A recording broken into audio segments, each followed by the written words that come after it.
जय हिंद दोस्तों, वंदे मातरम, इंकलाब जिंदाबाद के साथ मैं मनीष हाजिर हूं अपने नए वीडियो में आपके समक्ष। आज मैं बेमतलब की कोई भी बात नहीं करूंगा, ना पाकिस्तान को निपटाने का इरादा है, ना कोई मैं ऐसी वैसी बात करूंगा, सीधे मुद्दे पे बात करूंगा। और मेरा मुद्दा आज का है देश की पैरा मिलिट्री फोर्सेस अर्थात अर्धसैनिक बल की बात मैं करूंगा आज, जिसके तहत आने वाली 8 फोर्सेस हैं। ITBP, SSB, CRPF, Assam rifle, CISF, BSF, CRPF, NIA, Assam rifles, SSF, जिसमें 8 फोर्सेस आती हैं पैरामिलिट्री फोर्सेस की। आज मेरा टॉपिक यह है कि साहब, जब आर्मी फोर्सेस को जो सुविधाएं आप दे रहे हैं, हमारे अर्धसैनिक बलों के जवानों को वो सुविधाएं क्यों नहीं? अर्थात क्या गुनाह है इनका? क्या इनका हक नहीं? क्या ये किसी के बेटे नहीं? क्या इनकी नौकरी इतनी हार्ड नहीं है? जब बराबर वर्दी, सेम वर्दी है, बराबर ड्यूटी है, बराबर खतरा है, बराबर रिस्क लेकर ये जब सरहदों पर खड़े हैं साहब, तो इनके बारे में कौन सोचेगा? इस देश के गृह मंत्रालय से हाथ जोड़कर मेरी अपील है साहब, अमित शाह जी, अगर हो सके तो इन पड़े हुए सरहदों पर जवानों के बारे में भी कुछ सोच लीजिए। जैसे आपने अभूतपूर्व काम किए हैं जो नहीं किए जा सकते थे, एक काम और भी है, वो करना अति महत्वपूर्ण है। हमारे सरहदों की निगहबानी करने वाले अर्धसैनिक बल पैरामिलिट्री फोर्सेस के जवान, इनके बारे में भी सुनना चाहिए। इस देश के यशस्वी प्रधानमंत्री नरेंद्र मोदी जी से, माननीय नरेंद्र मोदी जी से मैं अपील करता हूं, और इस देश के गृह मंत्री यशस्वी श्री अमित शाह जी से भी मेरी हाथ जोड़कर दोबारा अपील है कि साहब, हो सके तो आप इन जवानों के दर्द को भी महसूस कीजिए, क्योंकि बीएसएफ में, एसएसबी में, सीआरपीएफ में भी उतना ही खतरा है जितना खतरा आर्मी फोर्सेस में है। 5 किलोमीटर पीछे आर्मी फोर्सेस रहती है सरहदों से। देश की निगहबानी, चाक चौबंदी की जिम्मेदारी लेती है हमारी अर्धसैनिक बल, हमारी पैरामिलिट्री फोर्सेस। इनको भी बराबर छूट मिलनी चाहिए, ये भी हक है इनका भी, ये भी हकदार है उस छूट के जो आर्मी फोर्स। मैं ये नहीं कहता आर्मी को नहीं मिलनी चाहिए, बिल्कुल मिलनी चाहिए, बेशक मिलनी चाहिए। हमारे दिल की धड़कन है फौज, हमारे देश की धड़कन है, उसकी आन बान शान स्वाभिमान की रक्षा करती है। उनके साथ जो हो रहा है अच्छा हो रहा है, लेकिन अर्धसैनिक बल पैरामिलिट्री फोर्सेस के जवान, इनका भी दर्द है। इनके दर्द की बात कौन करेगा? आज मैं उन जवानों के दर्द को लेकर आया हूं।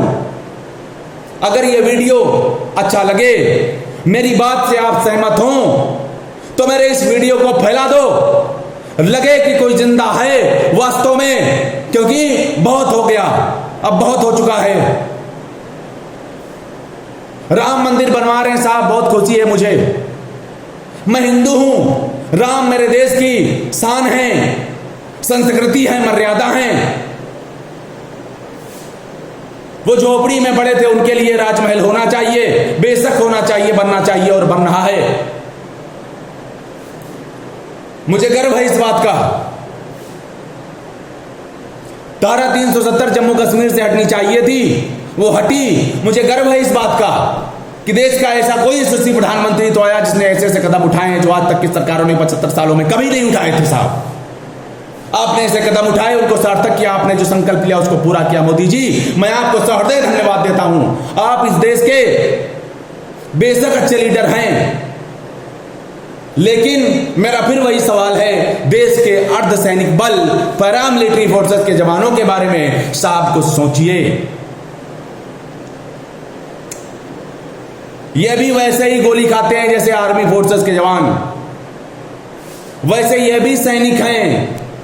हम इनसे दोहरापन ना करें। बीएसएफ में, एसएसबी में, सीआरपीएफ में भी उतनी ही रिस्क है जितनी आर्मी में है। ये भी वैसे ही गोली खाते हैं जैसे आर्मी का बंदा गोली खाता है। ये भी उन्हीं जंगलों में रहते हैं जैसे आर्मी फोर्सेस के जवान जंगलों में रहते हैं। ये भी वही वर्दी कर पहनते हैं जो वो पहनते हैं, यही वो ट्रेनिंग करते हैं जो वो ट्रेनिंग करते हैं। जब सब कुछ बराबर है तो ये दोहरापन क्यों इन जवानों के साथ, इन देश प्रेमियों के साथ? आज मैं भावुक भी हूं, दुखी भी हूं और क्रोधित भी हूं। क्रोध इस बात का है कि अर्धसैनिक बलों के बारे में कुछ सोचा नहीं जा रहा, और भावुक इसलिए हूं क्योंकि हमारे मोदी जी, हमारे गृह मंत्री बहुत अच्छे अच्छे काम कर रहे हैं। मैं भावुक इसलिए हूं कि उन्होंने वो कर दिखाया जो नहीं किया जा सकता था। जो किया जा सकता है उन्होंने अभी तक वो नहीं किया। ये किया जा सकता है। आप सत्ता में हैं, ऐसी स्कीम बनाइए कि इन पैरामिलिट्री, अरे साहब आपने तो मास्टरों जैसी हालत इनकी कर दी, सफाई कर्मी बना दिया जवानों को। ये मास्टर नहीं है, ये सफाई कर्मी नहीं है, ये बैंक एम्प्लॉयर नहीं है, ये देश की सरहद पर खड़े हुए वो जवान हैं।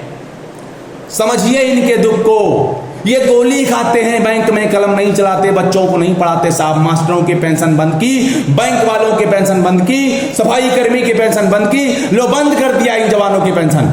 आज से बंद है इन जवानों की पेंशन।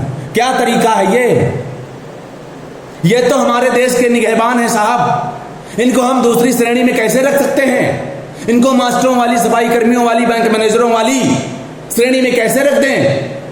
ये तो हमारे दिल की धड़कन है, हमारे देश की निगहबानी करते हैं, हमारे देश की सुरक्षा की चाक चौबंद की जिम्मेदारी लेते हैं। ये उन माओं के बेटे जो गरीब घर से जाते हैं, बीएसएफ में भर्ती होते हैं, सीआरपीएफ में भर्ती होते हैं, और जब शहीद होते हैं तो शहीद का इनको दर्जा नहीं मिलता। हम कहते हैं वो मर गए हैं, लिखा पढ़ी में कोई शहादत का दर्जा तक नहीं मिलता इनको। वहीं आर्मी का जवान शहीद हो तो वो शहीद हुआ, वहीं अगर सीआरपीएफ का, बीएसएफ का, एसएसबी का शहीद हुआ तो शहीद नहीं हुआ, वो मरा है। ये कैसा दोहरापन है साहब? मैं आपसे पूछना चाहता हूं, ऐसे चलता रहेगा क्या? ऐसे कोई लड़का बीएसएफ में जाना पसंद करेगा क्या? कोई लड़का बॉर्डर सिक्योरिटी फोर्स में भर्ती होकर पाकिस्तान की निगहबानी, पाकिस्तान की सरहद पर खड़े होकर पाकिस्तान उस दोगले देश से निपटने की कोशिश करेगा क्या? जब हम मरे, हम शहीद हुए, हमें शहादत का दर्जा आपने नहीं दिया, हमारी खता क्या है? हम पैरामिलिट्री फोर्सेस ज्वाइन करके जा रहे हैं, खून पसीना एक करके हम पैरामिलिट्री फोर्सेस में भर्ती होते हैं, और आप हमें मरा मानते हैं साहब। हमें शहादत का दर्जा नहीं देते, हमें पेंशन नहीं देते। हम ये नहीं कहते कि इनको एसी घर में रखिए, इनको हेलीकॉप्टर दिलवाइए, इनको 2 लाख रुपए की सैलरी कर दीजिए, मैं ये नहीं कहता। लेकिन जैसी सुविधाएं आर्मी में हैं वैसी सुविधाएं पैरामिलिट्री फोर्सेस में क्यों नहीं हैं? आज का सबसे बड़ा सवाल मेरा यही है साहब। इस देश की गृह मंत्रालय से, इस देश के गृह मंत्री श्री अमित शाह जी से मेरा यही सवाल है कि खोलिए साहब अपनी आंखें, देखिए पैरामिलिट्री फोर्सेस की जवानों की हालत। इनके भी दिल में दर्द, ये कहना चाहते हैं। मेरा एक मित्र है सीआरपीएफ में, ऐसे ही मैं बात करने लगा, उसकी कंपनी में, बटालियन में कोई शहीद हो गया था। अपने दुख को इजहार करने लगा। वो गृह मंत्रालय नहीं जा सकता, इतनी बड़ी पहुंच नहीं है। आम जीडी का जवान है, कैसे जाएगा गृह मंत्रालय? उसकी बेटी कहने लगी, मैं एक दिन वीडियो देख रहा था, किसी सीआरपीएफ वाले की बेटी कहने लगी, पापा इस देश की सरकार आपको शहादत का दर्जा नहीं देती, आपको भरा मानती है, आप इस देश पर शहीद नहीं मरे हैं। ये कैसे सवालात हैं? ये कैसे सवालात हैं? इस देश को तो हम तब बचाएंगे, एकता की बात तो तब हम करेंगे जब देश की फौजों के साथ एक जैसा व्यवहार करेंगे। इस देश की सबसे खतरनाक फौज सीआरपीएफ जिसको माना जाता है, जो शहादत देने में परमवीर जितने भी चक्र होते हैं, शौर्य चक्र, वीर चक्र हासिल करने में सबसे बड़ा योगदान अगर किसी का है तो सीआरपीएफ का है। इस देश की सुरक्षा करने वाला सीआरपीएफ है। ITBP, BSF, SSB Nepal border पर खड़े होकर देश की सुरक्षा कर रहे हैं। बीएसएफ पाकिस्तान बॉर्डर पे, आईटीबीपी चीन बॉर्डर पे, सीआरपीएफ जंगलों में पड़ी है। पैरामिलिट्री फोर्सेस के जवानों की कुर्बानी देखिए साहब। वो कुछ कहना चाहते हैं आपसे लेकिन कह नहीं पा रहे क्योंकि उनके पास ये औहदा नहीं है, वर्दी पहने हुए हैं, चिल्ला नहीं सकते। लेकिन मैं चिल्लाने आया हूं, जोर जोर चिल्लाऊंगा। मेरे देश पर किसी भी नागरिक के साथ अगर कुछ भी गलत हो रहा होगा तो मैं बोलूंगा, क्योंकि मैंने ठेका लिया है। मैंने लिया है ठेका, मैं इस देश का नागरिक हूं। जिम्मेदार नागरिक होने के नाते मेरा कर्तव्य बनता है इस देश में अगर किसी व्यक्ति के पास, ये मैंने वीडियो, मेरे चैनल इसलिए नहीं बनाया कि मैं आकर शेरो शायरी कविताएं पढ़ूं और चला जाऊं, चुपे बैठूं जाके। आप सभी से हाथ जोड़कर यह अपील है, आप पैरामिलिट्री फोर्सेस में हैं तो, आर्मी में हैं तो, बैंक में हैं तो, आप कोई भी काम करते स्टूडेंट हैं तो भी हो सकता है आपका बच्चा पैरामिलिट्री फोर्सेस में भर्ती हो, आपका भाई पैरामिलिट्री फोर्सेस में भर्ती हो, कल सीआरपीएफ, एसएसबी, बीएसएफ की वर्दी पहने आईटीबीपी में भर्ती होकर चीन की निगरानी करे, जाके चीन देश से लड़ने के लिए तैयार हो। भारत की निगरानी में, माफ करिएगा, भारत की निगरानी में चीन देश के खिलाफ मोर्चा संभाले, और जब वो शहीद हो तो उसे शहादत का दर्जा ना मिले, आपको भी वही दुख होगा जो सीआरपीएफ वाले की बेटी को हुआ था। मैं ज्यादा कुछ नहीं कहूंगा दोस्तों, मेरे इस वीडियो को लाइक करिए, कमेंट करिए, शेयर करिए, पहुंचा दीजिए गृह मंत्रालय तक। गृह मंत्रालय तक मेरी ये बात जानी चाहिए, अमित शाह जी के कानों तक ये बात पढ़नी चाहिए। जय हिंद दोस्तों, वंदे मातरम। फिर मिलूंगा आपसे नए वीडियो में एक नए विषय पर चर्चा करने के लिए। तब तक के लिए जय हिंद, जय भारत, वंदे मातरम, इंकलाब जिंदाबाद।